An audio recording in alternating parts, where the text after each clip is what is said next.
Hey there, welcome to the Lore to Death podcast, a deep dive into the lore of your favorite games, movies, shows, and more. My name is Brett, and today I figured I would take my first foray into the Berserk universe because, and you'll know this if you're reading it currently, we recently just got 2 chapters back to back, which is pretty much unprecedented for Berserk. Not to date myself or this episode too badly here, but the chapter that we just got, number 378, was released on November 7th of this year, 2024, and 377, the one just before it, was released on October 27th, 2024, so we got them about 2 weeks from each other. The one before that, chapter 376, was released on April 25th, 6 months prior, which is a more typical time between chapters. I would say usually we wait between 6 months and a year between every chapter. So the fact that we just got 2 chapters 2 weeks from each other made me wonder, when's the next one gonna come? And did we just add 6 months onto the release date of the next one, meaning we're not getting it for over a year? I don't know. But Brett, why are you screaming at calendars today? And that's a solid question, dear listener, and the answer lies within the release dates for Berserk in a really weird, twisted way. See, I read a healthy amount of manga, and I have about 9 that I'm currently up to date with and waiting for new chapters. And for most of those, we get a new chapter every week, barring the odd hiatus that happens for a few weeks every now and then. So it's pretty easy to keep up with the story for those ones. Berserk, on the other hand, updates generously every 6 months. Sometimes it's considerably longer, like I mentioned before. So it might be a bit difficult to keep up with what's happening in Midland. So to refresh my memory before reading these recent chapters, I picked up my copy of Volume 14, which is currently the last one that was released, which has a ton of goodies at the back, including an entire story recap that goes from the beginning all the way up to the end of this volume. That means that, to date, as of recording this episode, the only thing that's missing for this recap is the last 5 chapters or so, which were released post Kentaro Miura's passing. That means that this episode is dedicated to us all catching up on the events of Berserk as it stands. I will be reading the story recap right from the book, and adding in some additional information here and there to make it all cohesive, and to try to make it as fleshed out as possible, without recapping the entire story chapter by chapter, and wasting several hours of your time. I want to try to make this as concise as possible, as I try to do with everything that I write. We've got 2 things before we start this episode. The first is that I just want to ask that you rate this podcast 5 stars wherever you're listening, or like and subscribe if you're on YouTube. The only way that I know that you're enjoying the content that I'm making is if you let me know, and you let me know by clicking those follow buttons, clicking the subscribe, clicking like. It's the only way that I know. So rate the show, leave a comment, or send an email to loretodeth@gmail.com to suggest an episode or just to say hi. We've had an influx of people emailing lately, and it makes me very happy, and it warms my heart to read all the kind words that you guys are saying, and I love seeing the requests come in. So that's the first thing. Second thing is that I just want to give a huge trigger warning for this episode, along with a giant spoiler warning. Of course, this is going to be the entire story of Berserk, so I don't think I need to say it, but this will contain spoilers for literally everything. And the trigger warning is going to be for extreme violence and sexual assault.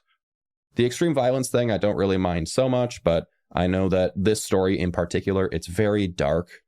There are a lot of themes regarding sexual assault that happen throughout the series. So if you're uncomfortable with that, then please maybe just don't tune into this one and don't read Berserk, because it's honestly a disaster. I love this manga, but it does go very far sometimes, and we will be going into that, not in too much detail, but we will be mentioning certain events that happen. And if you know, you know. If you don't know and you don't like that, then just don't listen. Honestly, this one's going to be a little rough. So, with all of that out of the way, let's get on with the episode. And so what we're going to read is from Volume 14 of Berserk. If you happen to have the volume at hand, feel free to open it and read along with me. We're going to be starting at page 468 at the Worldview Guide 4. It's called A World Headed for Apocalypse. There's a nice little point here, the principal points of view, where it says that the events followed here will be examined from these 3 points of view. The story of Guts, the Black Swordsman, as he follows his path of struggle and revenge. The story of Griffith and those he leads, as he continues to fight according to his longings. Also, included in a limited capacity is the story from the point of view of the King of Midland, among others. So, each little blurb here, every volume that it discusses, it has a tag on the side that tells you whose perspective it's from, whether it's going to be Griffith's, Guts, or someone else's like the King of Midland. And so, here we go. Chronicled here are the struggles of those at the mercy of fate. Guts struggles head-on using his own strength, seized by the torments of causality. Griffith strives for the highest heights, hiding himself within majestic ambition. Let's go back through time and follow the footprints they've left upon their paths. Found on a battlefield, Guts' childhood of wandering. An ill-fated baby born only to fall into a pool of blood below a mother who had been hanged. That's Guts. Found by a mercenary band and raised in the midst of battle. Before long, as he grew, he displayed ability with the sword, but he was driven out of the band for killing his adoptive father, Gambino. He then lived by roaming from battlefield to battlefield. And it's worth noting that Guts killed his adoptive father, Gambino, in self-defense. And we're just going to get right heavy in with all of the sexual assault stuff. He was sexually assaulted by his adoptive father and other members in the mercenary band that he was in who paid off Gambino essentially to have their way with Guts. But Gambino wasn't the one who raised him, per se. He was the one who taught him how to fight. But it was actually Gambino's mentally ill wife, Sis, who lovingly raised Guts. And then we go forward to the fates of Guts and Griffith intersecting. On the battlefield, Guts constantly lived a step away from death. Meanwhile, the young hero Griffith led the Band of the Hawk and had gradually distinguished himself. The two of them met when Corcus attacked Guts, and it led to a confrontation. Guts lost to Griffith's masterful technique, and he joined the Band of the Hawk by Griffith's command. Perhaps having recognized Guts' exceptional ability, Griffith displayed an unusually high level of fixation on him. This is actually a very interesting point that it brings up because this is a point of contention for another character that I'm sure we'll meet soon, Casca.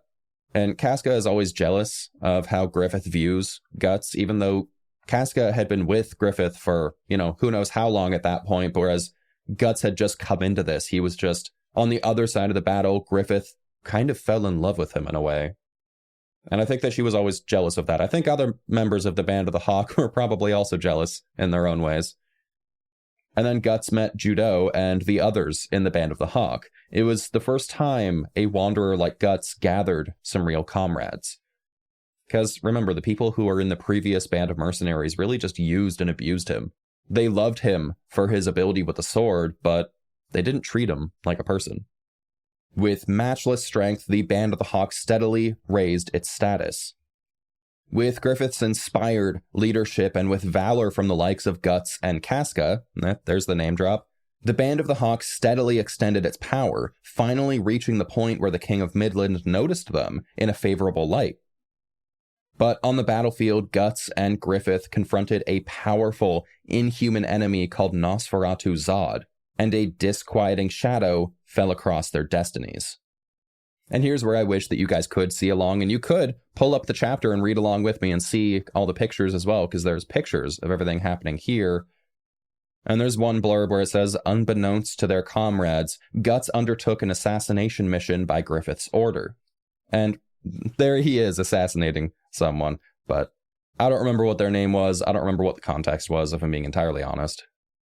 But then there's the other one. Nosferatu Zodd saw Griffith's crimson Behelit and realized the destiny they were most likely to pursue. Now, I don't know if it's going to explain the Behelit very well at all, or the Behelit, or however you want to pronounce it. There's a lot of different ways that it can be pronounced. The Behelit is a highly spiritual stone that acts as a key linking a deep layer of the astral world to the physical world. And it said that they govern the fate of humanity. So Nosferatu Zodd, an inhuman being, would recognize the Behelit for what it was. And he understood that seeing Griffith with the Crimson Behelit, he would have known what that meant to a degree, because he would know that it appeared only to individuals who were preordained to be reborn as a member of the God Hand. And the God Hand is its own thing entirely. So I'm getting way ahead of myself there, but I just wanted to put the Behelit out there because I'm not sure that it's actually going to explain what it is here. And that's what I'm here for. So in this battle with Nosferatu Zodd, Guts came back badly wounded. And Judo, we mentioned before, was a member of the Band of the Hawk, handed over some medicine he'd be keeping in reserve. This medicine that immediately healed Guts was elf dust. And this medicine would save Guts again in the future many times. And Judo said themselves that it was a long time ago when they obtained the medicine, and where it came from was unknown. But while it was a magical healing dust and it could pretty much fix any ailment, it was exceedingly rare. So the fact that Judo gave some elf dust to Guts was a pretty big deal.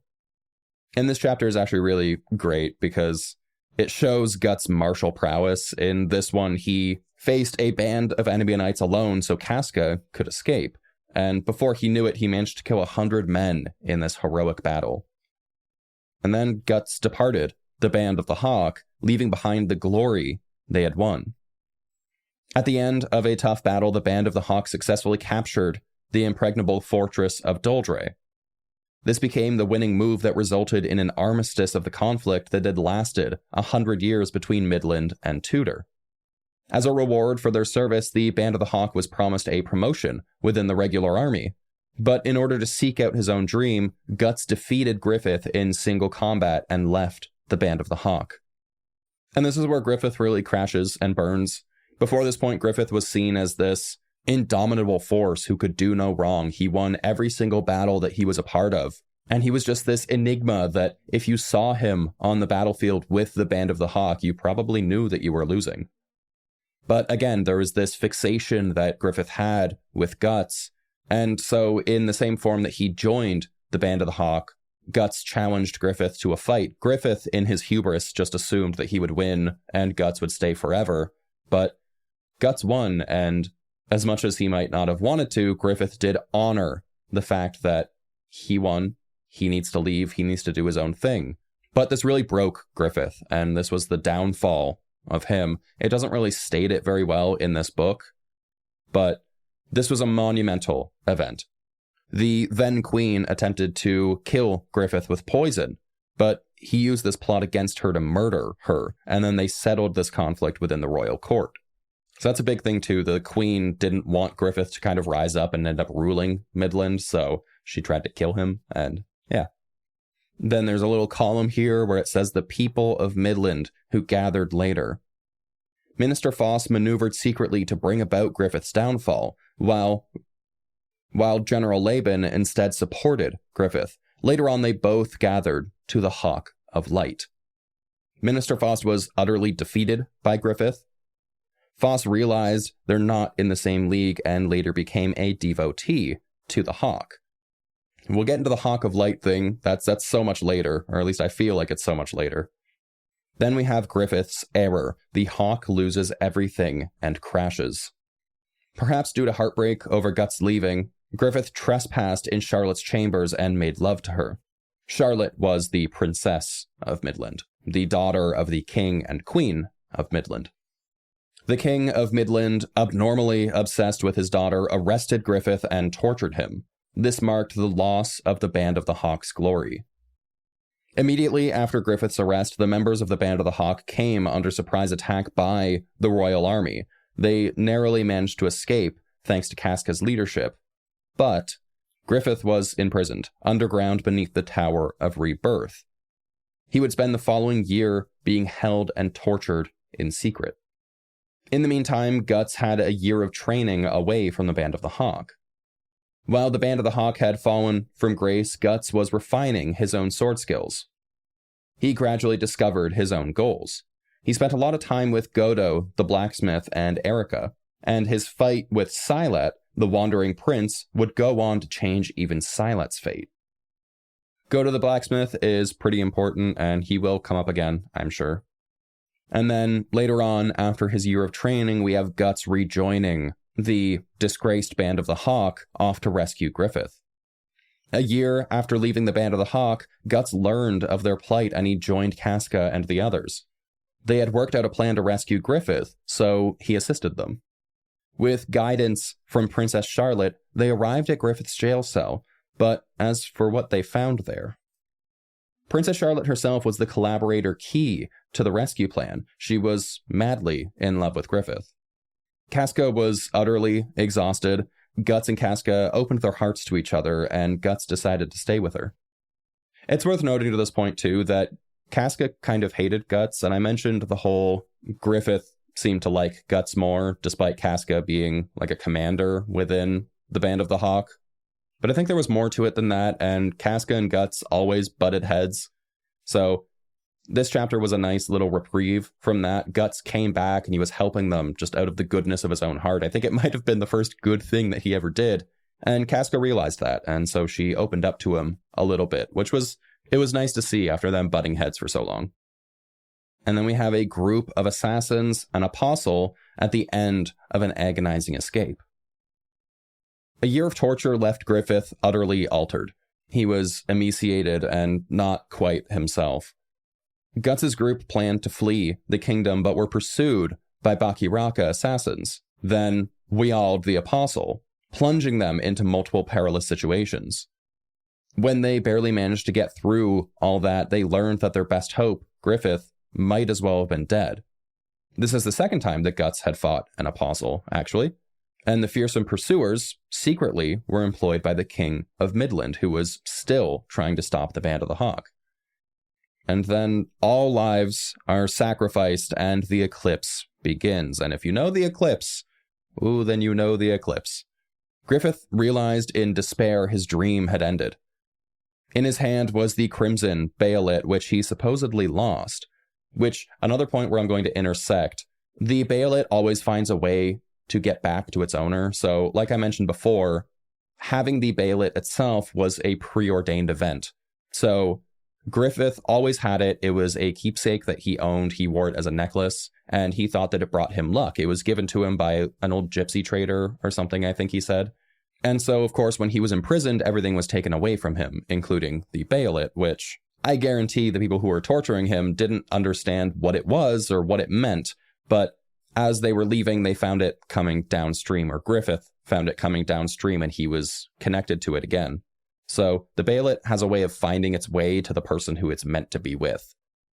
And seeing the Behelit longing for his dream more than ever, he was ruined. He sacrificed the entire Band of the Hawk to be reincarnated as one of the God Hand. As a result, Guts lost his right eye and left arm. Casca was raped, and their comrades were killed by the apostles. And this was the price for Griffith being reincarnated as a member of the God Hand. The apostles swarmed the Band of the Hawk and killed everyone as the astral world kind of crept into the physical world. And I mentioned before, it didn't really cover it really here, but Casca and Guts were warming up to each other at this point. I think it's safe to say that they did have feelings for each other, and you could say that Guts and Casca loved each other. So being reborn as Femto, Griffith, unfortunately, when he rebirthed from his egg, the only two people that were standing there, other than the other members of the God Hand, were Guts and Casca. Whether it was to get back at Guts for leaving the Band of the Hawk, or out of just some sadistic desire, Griffith, as Femto, assaulted Casca right in front of Guts, as Guts could do nothing. He was restrained, he was missing an arm, an eye, he was in a bad way.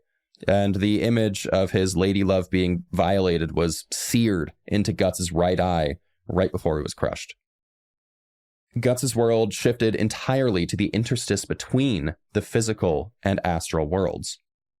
By receiving the brand of sacrifice during the eclipse, Guts came to exist within the interstice between the physical and astral worlds.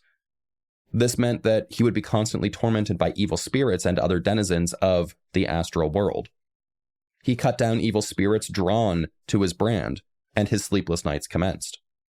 And this is a really great point. Again, the astral and physical world are completely separate from each other, meaning that normal people who exist in the physical realm wouldn't be able to see anything that's going on in the astral realm. So all of the, ghosts and ghouls and goblins, most people can't see those. The members of the God Hand exist within the astral realm, so people wouldn't be able to see them either. Most people didn't know about the God Hand. I don't really think anyone did. But now, Guts with the brand of sacrifice meant that evil spirits would be chasing him forever. Evil is drawn to the brand of sacrifice, and when evil is near, his brand burns. So he can kind of tell what's nearby and the power level of what is nearby, depending on how much it hurt him. So this is a pretty big moment for Guts, just in general. And this was a huge moment for Casca as well, as the events of the Eclipse caused her to lose her mind entirely. But Guts, the Black Swordsman, goes on a journey to hunt apostles after this. Having returned alive from the Eclipse, Guts left Casca with Godo, the blacksmith that I mentioned before, and the others who were with him, and went on a journey of revenge. He killed apostles when rumors led him to them, as he searched for Griffith, reincarnated as Femto. During the battle with the slug-type apostle, the cornered apostle again summoned the God Hand in another dimension, and Guts finally found Griffith. The slug-type apostle was the Count, and he was once known for being benevolent, but he became an apostle and plunged his subjects into terror. When the Count was cornered, the Behelit that he had summoned the God Hand. But what happened to the apostles who gathered for the Eclipse? The apostles who slaughtered the Band of the Hawk are still living in various parts of Midland. If you look carefully, you'll recognize and see some of them here. And you can't really see this, but there's a nice little picture there. There's a couple of the apostles in there, or at least one. Femto, the guardian angel of longing, comes again for the invocation of doom.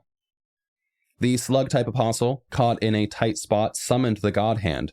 Driven by a desire for revenge, Guts tried attacking Femto, but he wasn't able to wound him in the least. So I mentioned the brand of sacrifice burning Guts whenever evil was near, so you can imagine having this advent of doom where the God Hand themselves were present. Guts' brand was able to deliver enough pain to nearly knock him out due to their overwhelming demonic presence. After this, we have a duel with Rosine, the apostle, in the Misty Valley. Guts still wandered seeking apostles after Femto escaped. Next, Guts met Jill, a girl from a village near the Misty Valley. He heard how all the village children were disappearing, and he believed an apostle was near. Guts pursued Rosine, Jill's friend, who became an apostle, with the intent of exterminating her, but Guts was bewildered at himself whether he was unable to be completely ruthless against Jill or Rosine. Sensing that Jill's intervention was what was making him lose his edge, Guts deliberately spoke to her coldly, almost as if cutting through his own hesitation. But Jill was reunited with Rosine in the Misty Valley, and it was paradise at a glance, but Guts mangled Rosine right in front of her best friend. And it says, how will this shock affect Jill from now on? And I imagine not very well, or very negatively. Then we have a column here, the Holy Iron Chain Knights investigate apocalyptic revelations. Farnese of the Holy Iron Chain Knights was investigating abnormal phenomena based on revelations prophesizing the arrival of the Age of Darkness. As she traced Guts' path, including at the post-eclipse Red Lake, she surmised that Guts is the Hawk of Darkness. So we mentioned the Hawk of Light before when referring to Griffith, and now we have the Hawk of Darkness, which is being represented by Guts. And these Holy Iron Chain Knights, they're crusaders, basically. They're religious fanatics who go around chasing prophecies and performing inquisitions everywhere. Then we have Midland in Crisis, a New Omen. After the end of the 100-Year War, Midland was impoverished by long years of warfare and plague. This was the war that Griffith and the Band of the Hawk helped stop. The King of Midland, withered away to a shadow of his former self, witnessed in a dream the return of the Hawk he had looked down upon. Because remember, he had imprisoned and tortured Griffith for a year. Then the king meditated on his own powerlessness as he passed away. So now Midland is without rulership. This is really important. And this is also when the Hawk of Light appeared to Zodd, Nosferatu Zodd, if you remember him from before. And Zodd realized his own defeat, it says, and this is where Zodd was drawn to the Hawk of Light. And then we have to the Tower of Conviction in search of Casca. We're going back to Guts' perspective here. Guts returned to Godot's cabin and learned that Casca is missing. Based on a vague lead, Guts headed for the Holy Land of Albion, and there rescued Casca from being nearly executed as a witch. But the will of the people gathered to the Holy Land in search of salvation ended up bringing about a sinister miracle. Mulling over Godot's words about using revenge as an escape, Guts vowed anew to save Casca. And at Albion, Farnese, one of the Holy Iron Chain Knights, was both stimulated and shaken by Mozgus's excessive faith. Mozgus was the leader of these Inquisitors. He was a big block-faced man who was more devout than any, I think, that ever existed before that point. I'm sure we'll get back to Mozgus later. He was a pretty big character. But this was a new point for Guts. Instead of just being driven by revenge and vowing to kill the apostles and Griffith, Guts had a new goal in life, and that was to save Casca. Again, I mentioned that her mind was entirely lost. She was feeble. She couldn't really speak. She was basically childlike in every aspect. And so Guts took it upon himself, as he felt like he was responsible for what happened to her. He took it upon himself to save her and be her caretaker. And we have another column, the fate of the demon infant whom Casca gave birth. After returning alive from the Eclipse, Casca gave birth to a demonic embryo. It aided Casca and Guts from the astral world, but it used up its power at Albion and collapsed. On the verge of death, the embryo was found by the egg of the perfect world and was taken into its body. There's a lot to uncover there, but it is what it sounds like. There was the egg of the perfect world was essentially like a living Behelit. It was another apostle, and it ate the embryo. I did say that this was a messed up manga, and well, we all know it, so. The desire of the world Griffith incarnated. Albion collapsed. Guts and his group narrowly survived, but they found themselves surrounded by Kushan forces. Kushan was a large empire located to the far east, and is very influenced by Eastern cultures in our own world. Which actually makes me realize that Midland is probably actually just a version of Europe, and then Kushan is really just, probably like the Middle East or, other Eastern countries. I'm sure there's a lot of good parallels to the real world, but I'm not going to get into that because I haven't written a script for that. So then, after the Kushan forces surrounded them, there was a shining form on one part of the Holy Land. Using the embryo inside the egg of the perfect world, Griffith had been incarnated in the physical world. As those around him gasped, he ignored them and rode upon Zodd. Yep, he rode Nosferatu Zodd as he departed that place. Restored as flesh and blood, he commenced his actions in the physical world. Because, remember, the physical and astral world are separate. After the eclipse, the God Hand live in the astral world, and so Griffith, as Femto, was in the astral realm. He couldn't really affect things as he might have liked to in the physical world, so this was his avenue back into the physical world. And I would imagine, it's not explicitly stated, but I would imagine that because he is a member of the God Hand and he was reincarnated in the physical realm, that Griffith probably also existed in the interstice between realms, just like Guts did. But I'm not sure of that for sure. I would just imagine that's the case. Then we have the reunion on the Hill of Swords. Which path will Guts choose? When Guts and Casca returned to Rickert, Griffith was visiting. Guts immediately tried to attack Griffith, but Zodd stopped him. During their fierce battle, the elven ore cave that sheltered Casca collapsed. As he watches his own bitter enemy depart, Guts gave priority to Casca's safety. The newly incarnated Griffith realized that he had been released of his fixation of Guts. And remember, it's that fixation that got him into the situation where he was trapped and imprisoned and tortured by the King of Midland. And this was the first time that Guts and Griffith had seen each other since the eclipse, and so you can imagine this was a very jarring time for Guts. he got some explanation as to why everything happened.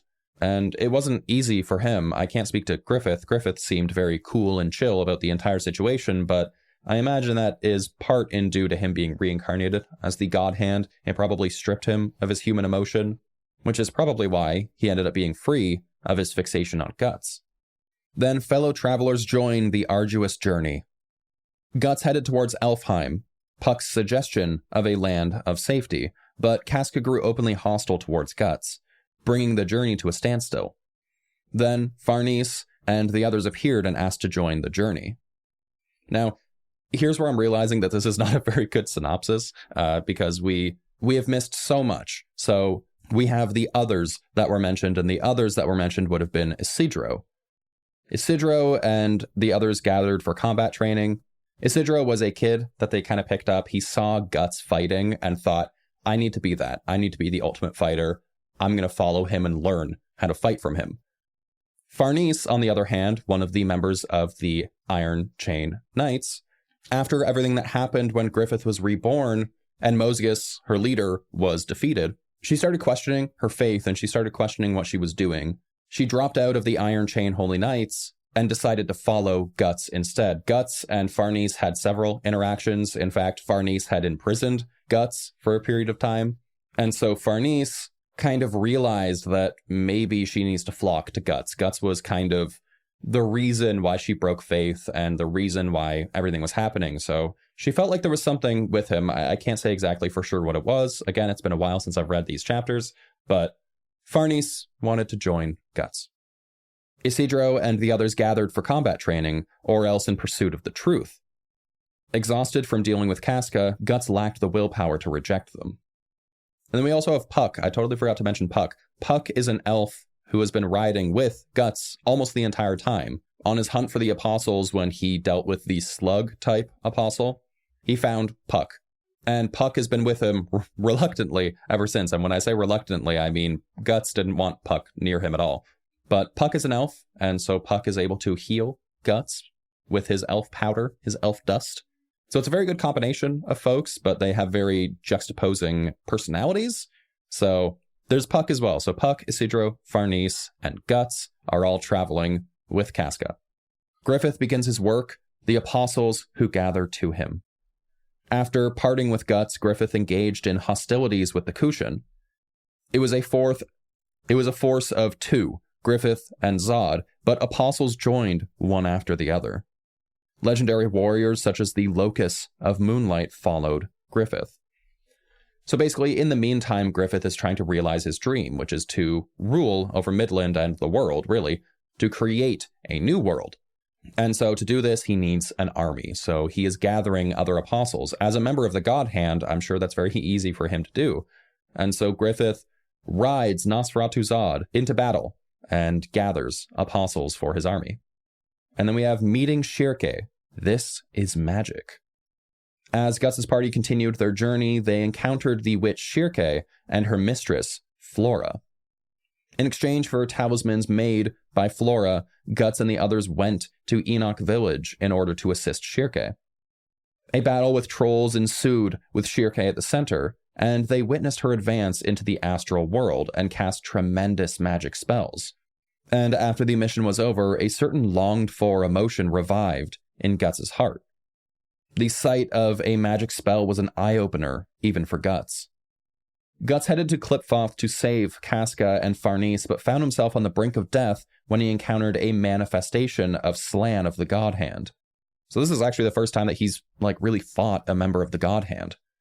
With Guts and Serpico absent, Isidro and the others were surrounded by trolls. A mysterious young witch saved them, and that was Schierke.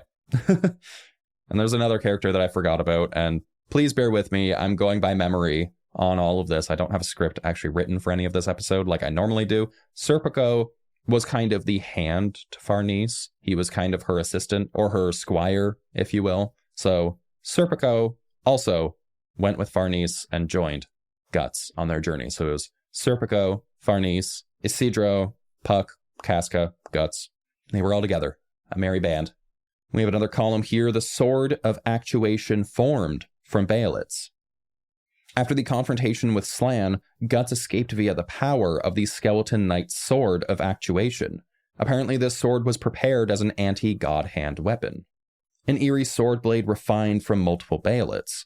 Perhaps because of its astral world properties, it has the power to open spatial rifts.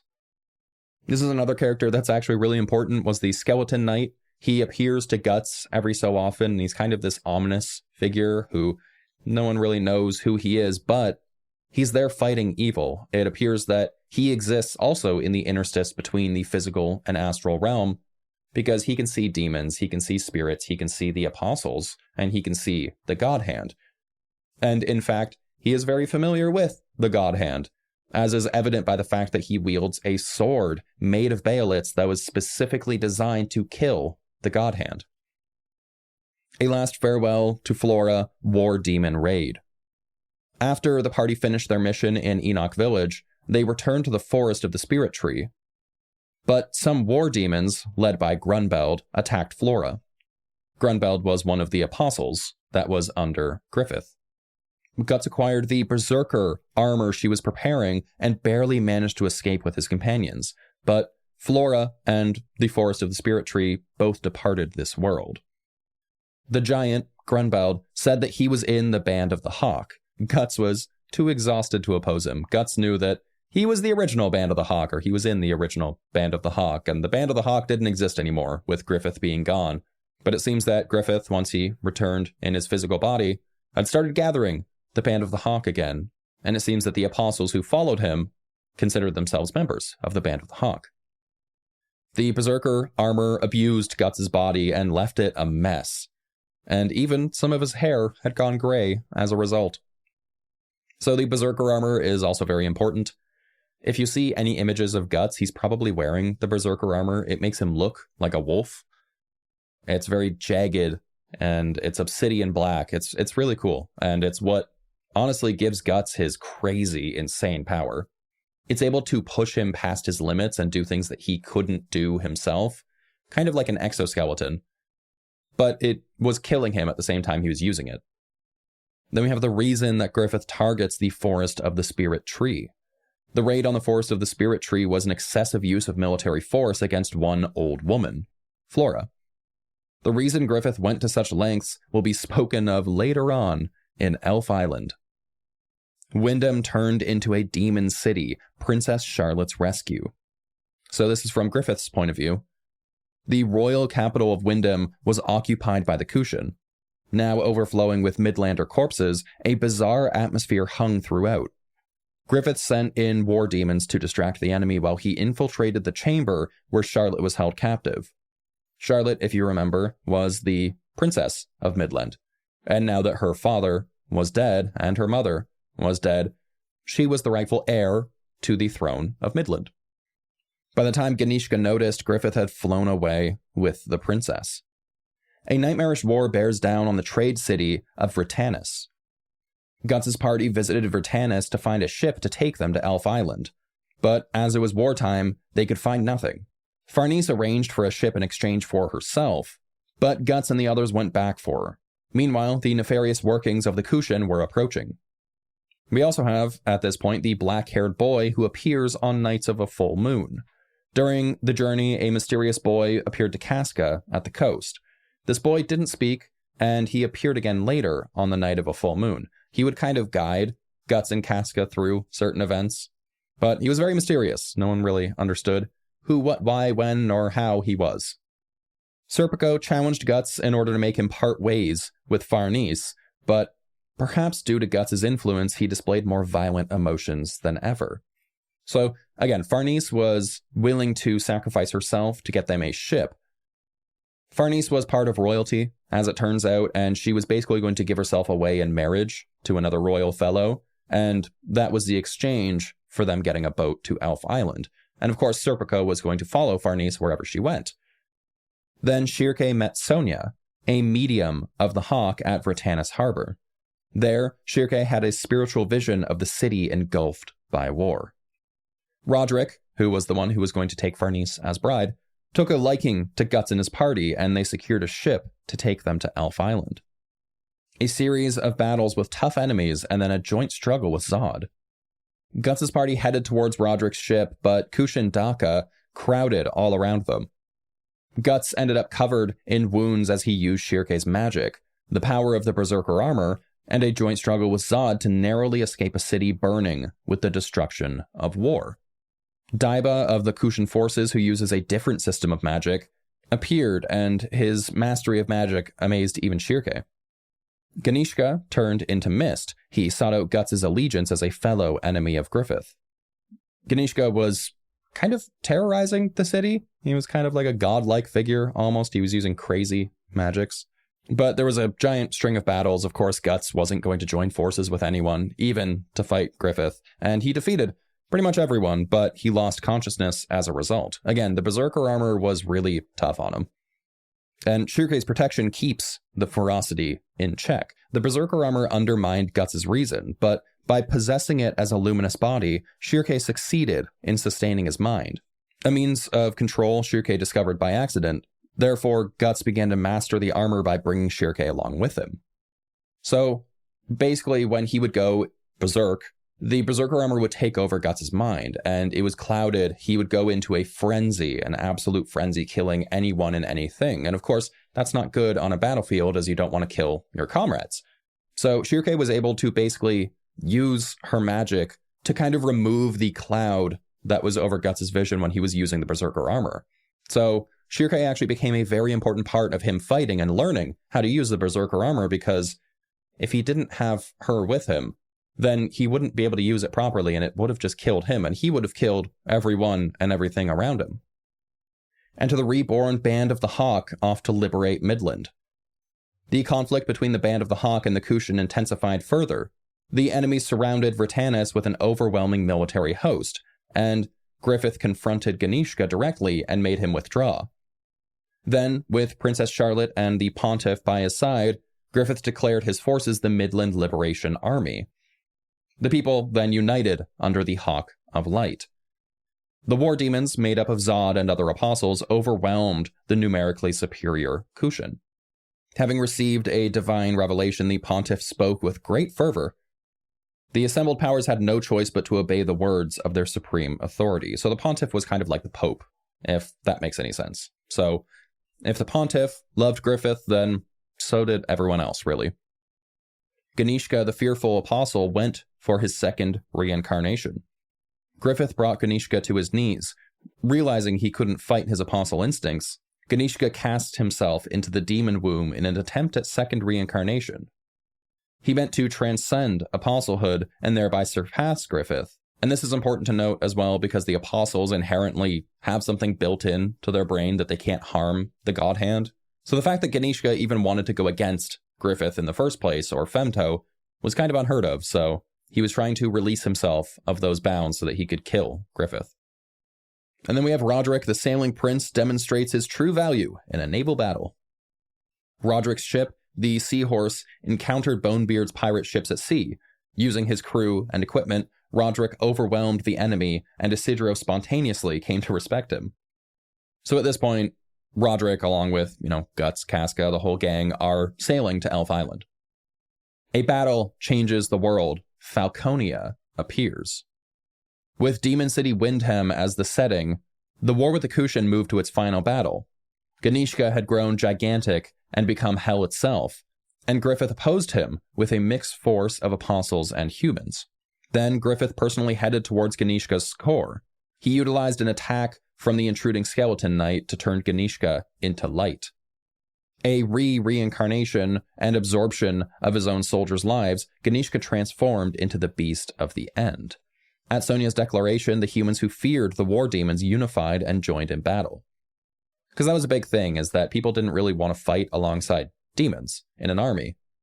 They had been fighting their entire lives against demons, presumably, and most of these people were likely religious and therefore, obviously, didn't really like the idea of demons. So they needed a little bit of external care to be able to want to work with the demons that were in Griffith's army, because the apostles weren't going anywhere. They were a core part of Griffith's army at this point. The sword of actuation will cut through even the God Hand. Armed with it, the Skeleton Knight launches a surprise attack on Femto from behind, but Femto warped space to evade the attack from the sword of actuation. That sword stroke opened up Ganishka, or in other words, the demon realm. Ganishka's light covered the world, changing it. The legendary metropolis of Falconia appeared. Guts and the others also sent the arrival of Fantasia. Ganishka died. The light from him spread throughout the world, also reaching Guts' party at sea, who strongly sensed their own ethereal bodies while still living in the physical world. The light that extended from Ganishka also engulfed Guts and the crew across a great distance, as mentioned. Then we have conflict with the sea god. The new companion is a marrow. Guts and the crew stopped at a certain solitary island. There they found a fishing village that revered a malevolent deity, and the villagers attacked them in an attempt to sacrifice them to the sea god. The sea god was gigantic and controlled Bonebeard and his crew. Guts' party stood up against the enemy alongside the island girl Yzma and her mother's tribe of Marrow. Marrow are merfolk, really, if you don't know. For the Marrow, the sea god was a very old enemy. With their help, Guts managed to return alive. The darkness lurking in Falconia, Rickert's decision. Rickert found his way to Falconia.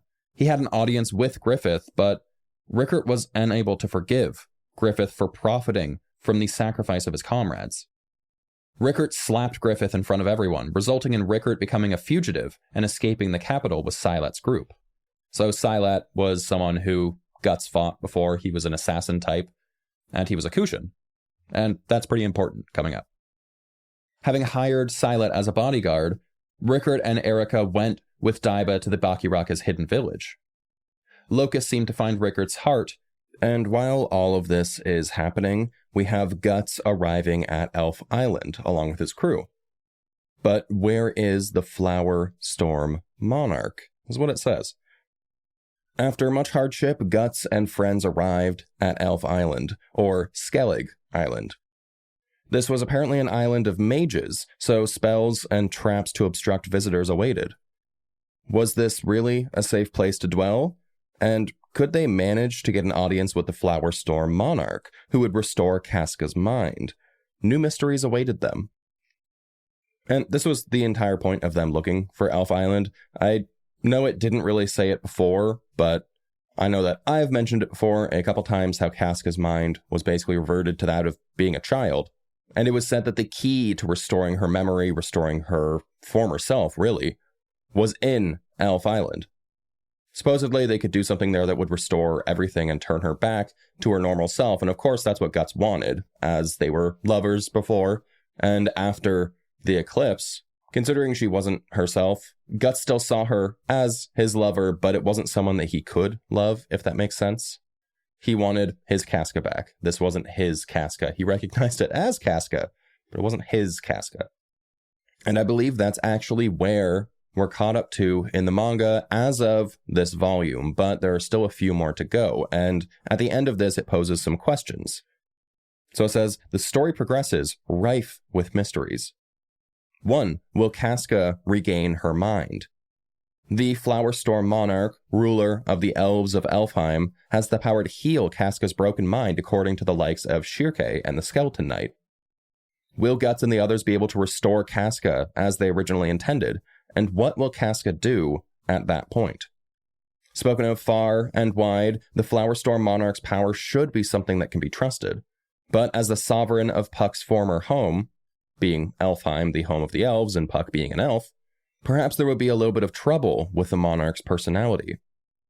Casca's mental collapse is a sort of instinctual defensive measure to protect her mind from the shock she received during the eclipse.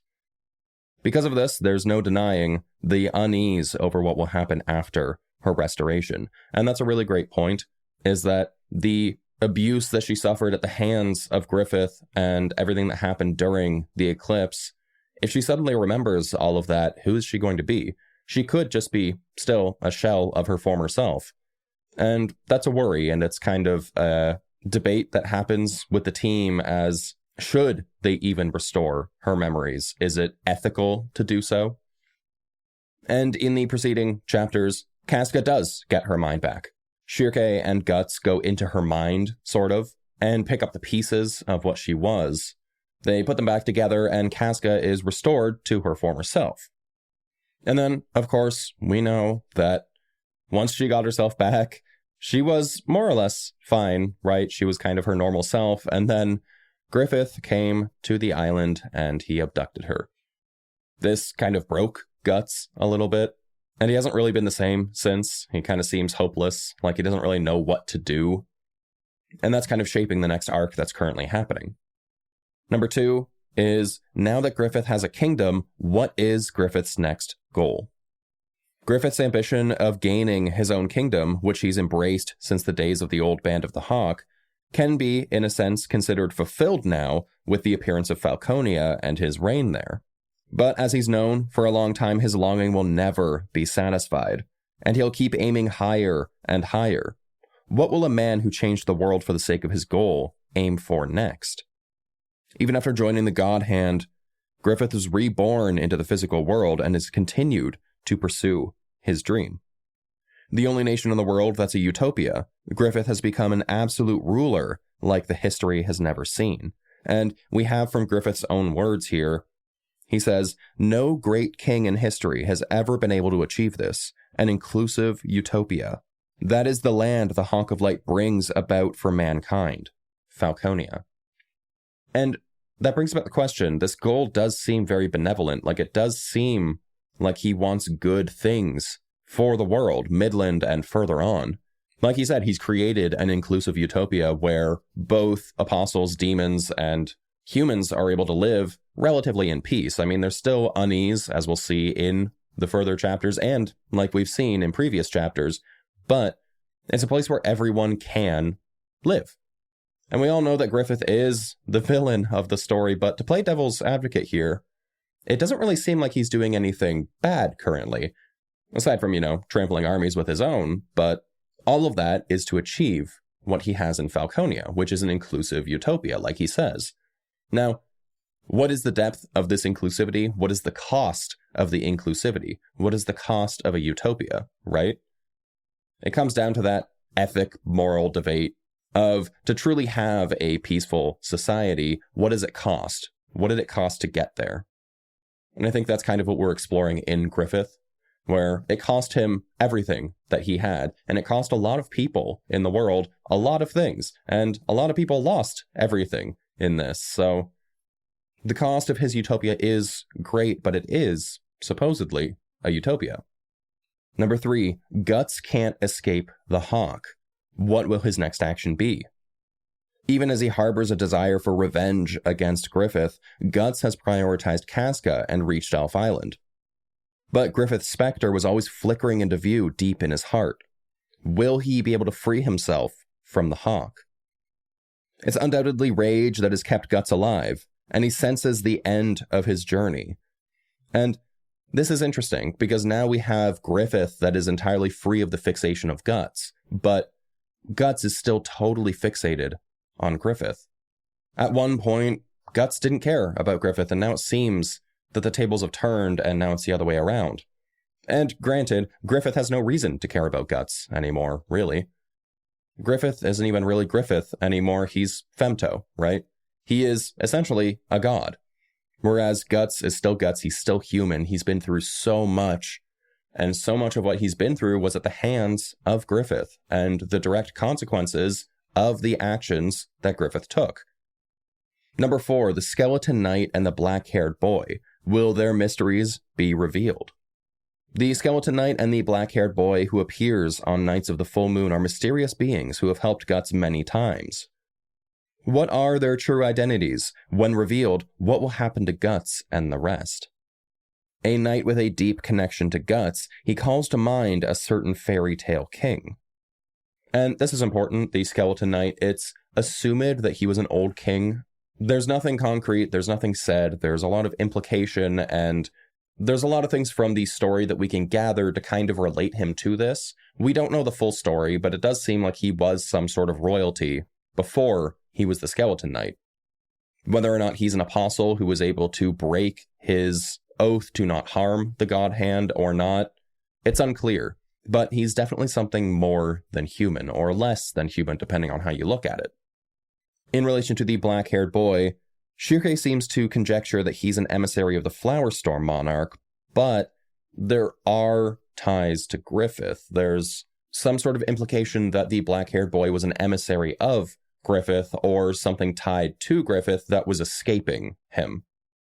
There's also an implication that the reason that Griffith came back to take Casca was because of the black-haired boy. The black-haired boy only appeared after the Eclipse and after Casca lost her mind and seemed to flock around Casca and, incidentally, Guts. So there's an implication rolling around that the black-haired boy was an emissary of Griffith in some form, but his meeting with Guts and Casca was basically out of Griffith's control, and it was basically the black-haired boy going rogue. So the only way to stop this was to grab Casca and bring her back so that he has his emissary. I'm not exactly sure. If someone has any more information on that or another theory, then I'd love to hear it, because the black-haired boy, I think, is still the most unresolved mystery in this entire manga. You could argue that the Skeleton Knight also is, but I think we can infer a little bit more about the Skeleton Knight that we can't about the black-haired boy. And that's largely because the black-haired boy has had no dialogue. Not that I can remember, anyways, whereas the Skeleton Knight is an active member of the story and is actively talking to Guts whenever they meet up. So we get a lot more inference about his backstory and his motives. Whereas the black-haired boy, he just kind of seems to show up and help whenever there's a full moon. And there's no really telling who or what or why he is. Number 5, with the physical and astral worlds overlapped, where is this world headed? With the physical and astral worlds linked, monsters and magic have become ordinary, and danger lurks everywhere outside Falconia. What's going to become of the people now that it's so hard to live a human life in this world? Evil exists both outside and inside the capital. Will humans just have to accept it? And this is a really great point, and I know I've brought it up several times, and you're probably tired of me bringing it up, but the physical world and astral world were separated. The fact that Guts was at an interstice between the worlds and was able to experience both of them at the same time was quite a big deal, and it was something very unique to him. But now, after Falconia has come into being, the astral and physical world are basically permanently combined. So this means a lot of things.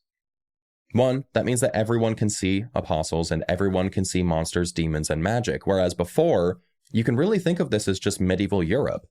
There were no gods, only kings, and people fought with sword and shield. There really was nothing else to that, at least to the average person. Of course, mages still did exist, like we did have Elfheim with the elves. The elves have all their magic. But then we also have people like Schierke and Flora in the forest who were also wizards, or magicians, or whatever you want to call them. But those things were largely kept away from people, and most people did not know about them. Most people, when they saw magic for the first time, just like Guts, how we saw when he saw Schierke's magic, it really changed him. Like, it showed him something that he had no idea existed, and it did. It changed him. And so now everyone is experiencing that. Magic is just commonplace now. Monsters are commonplace. Apostles are commonplace. Gods are commonplace. So that has to be very jarring to just an average citizen of Midland, and especially people who were at the capital when it changed. So there's a lot of really good story implications there. There's a lot to explore there, and a lot that we have explored in the following chapters. But that ends the end of this story recap. Currently in the story, Rickert was on his way to the Kushan homeland, and they managed to grab Guts and crew. So they are all back in the Kushan land, and they're all deciding what they're going to do. As we know, the Kushan and Griffith's army have been at war for quite some time, and Griffith has just been stomping them, as it seems. So right now the Kushan are deciding what to do, and it seems like the option is a full-fledged war. Currently, they've been fighting small battles against Griffith, and almost trying to test his strength, but now they want to launch a full-fledged attack. They want to send their entire military, everything that they have, at Griffith and at Falconia to end it once and for all. I think it's a pretty common thought in the Kushan land that Griffith is seen as the Hawk of Darkness, whereas in Midland, and especially Falconia, he is seen as the Hawk of Light. So people think that he's bringing about this utopia, but the Kushan see it as he is the one who's going to bring about the end of the world, and That's honestly probably more likely at this point. And that's kind of where we're at, right? The Kushin are deciding to go to war. Griffith is fighting his wars and doing whatever Griffith is doing. And Guts and crew, along with Rickert now, are with the Kushin, and they are also kind of deciding whether or not to go to war. So I guess that brings us to my favorite part of the episode, which is, what do you think? Do you think that this manga is a little too brutal? There are a lot of themes in this manga that a lot of people really don't like, and I can't really blame them for it. Again, this manga is just brutal, but I love the art style. The art style really brings me back to it, and I'm one of those people that I need a good art style to be able to like a manga. If something doesn't look good, I just can't get myself into it. And Berserk has such an interesting, sketchy, aggressive art style that I think really lends itself to the story and the setting. I think that it's genius, and I think the entire thing is just incredible. Or if you're currently reading it, where do you think it's going to go? Kentaro Miura himself said that Griffith can't win, and that Guts kind of has to win in a way, because otherwise the struggle has been for nothing, right? And that makes a lot of sense from a story standpoint. You can't just have Guts die, right? I think that the story ends with pretty much everyone dying. I think that Griffith, Guts, both die fighting each other and saving the world in a way, and I think that Casca probably lives on. But Kentaro Miura himself did say that it has to be a happy ending, so I'm curious where it's going to go, and if you've read it, I'm curious what you think. You can find us online at Lord to Death on your favorite social media apps, Spotify, Apple Podcasts, or wherever you get your podcasts. We're also on YouTube, so if you head over there and hit subscribe, I would really appreciate it. If you have any questions or suggestions for topics, please send me a message wherever you can find me, or at lordtodeath@gmail.com. If you're using the Spotify app, there's a comment section attached to the episode where you can submit any questions or topics. And if you're on YouTube, then you know what to do. Drop a comment. I really do love hearing from everyone. And remember, don't despair with everything that's happening in the world. You can't control it. There's nothing you can do to stop the world from happening. But what you can do is go find a loved one, give them a hug, let them know you care. Make sure that in times like these, you reach out to those who you care about and you make sure you let them know that you do care. Because it's easy to get caught up in our own lives and easy to get caught up in everything that's happening in the world, that it's hard to focus on what really matters, and that's the relationships that you've made throughout your life. So reach out to that friend who you haven't talked to in a while. Reach out to your parents if you can, and let them know that in the end, there's always the Lord to Death podcast. You can always listen to me ramble on for an hour about things that no one cares about. And I'll lure you to death in the next one. See ya.